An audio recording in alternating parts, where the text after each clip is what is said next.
Hi, I'm Leanne from YourHomeBasedMom.com, and today's recipe for overnight breakfast casserole is the perfect thing to make with any leftover ham you might have. But if you don't have leftover ham, you can use bacon, you can use sausage, even chicken. All right, we're going to start. We're going to need 3 large eggs, and we're just going to add those to our bowl.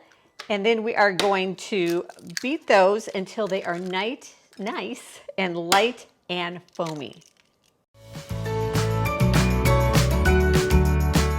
All right, now we're ready to add in the rest of our ingredients. Got to check my cheat sheet here. And we are going to next add in our potatoes. Now, I'm using a cup of frozen shredded potatoes. You could also use diced potatoes, and you can put them in frozen or thawed, whatever you prefer. All right, and then I'm going to use a half of a cup of shredded cheese. I'm using Swiss cheese.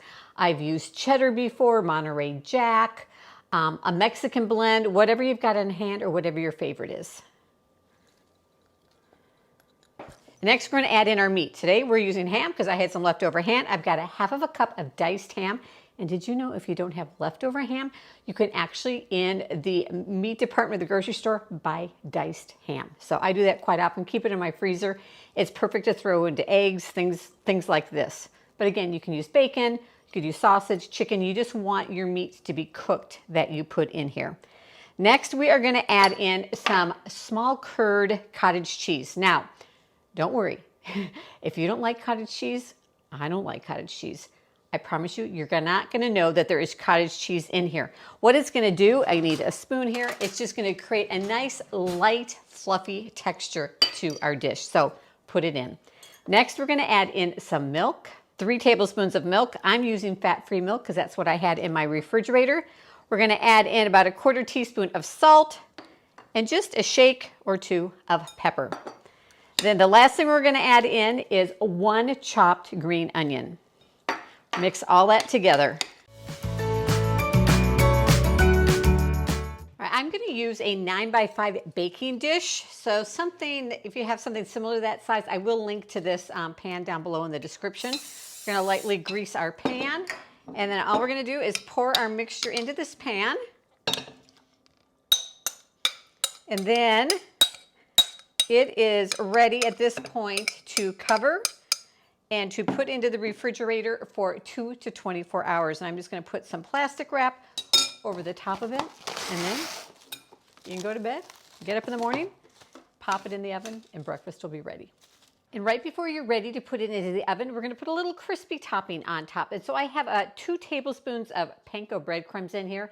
You could use regular breadcrumbs, you could use cracker crumbs, you could even use cornflake crumbs, just something that's going to give it a little crunch. And then I have about a tablespoon of melted butter in here. And we're going to just mix that up, and then we will sprinkle it over the top of our breakfast casserole. Now we're going to take off the plastic wrap here.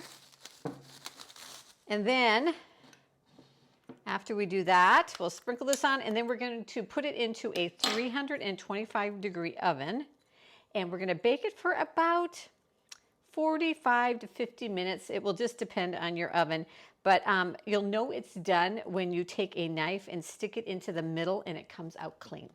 All right, breakfast is ready. Now, I do have a little secret for you though.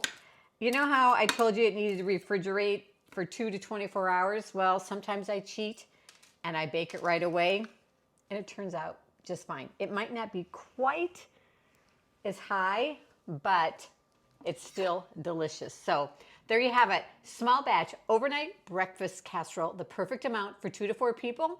And thanks for joining me in the kitchen, and I'll see you in the next video.